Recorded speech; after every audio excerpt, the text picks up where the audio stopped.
1000 தடவை காபாவை இப்ப பார்த்திருக்கீங்க, படத்துல பார்த்திருக்கீங்க. 1000 தடவை பார்த்திருக்கோம். நான் ஒரு தடவை பார்க்கணும், முழுசா பார்க்கணும்.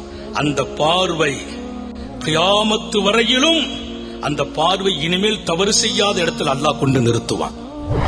அது ஒரு தடவை முழுசா அதை பார்க்கும்போது அந்த எண்ண பிரதிபலிப்புகள் உங்கள் கல்புல எவ்வளவு இஷ்க் இருக்குமோ, ஆசை இருக்குமோ, அவ்வளவு தூரம் உங்கள் கண்கள் கண்ணீரை கொட்டும். நீங்க புரிஞ்சுக்கிடணும், நம்ம ஆசை எவ்வளவு கூட இருக்குது, குறைவா இருக்குது. வேற எதையும் ஆசை வைக்க கூடாது. காபாவை பார்க்கணும் முழுசா. என்ன சுப செய்தி தெரியுமா? அதை முதல் தடவை பார்க்கும் போது நீங்கள் கேட்கிற துவா ஒப்புக்கொள்ளப்படும். பார்த்த உடனே கண்ணீர் மல்க கேளுங்கள் அல்லாஹ்ட்ட.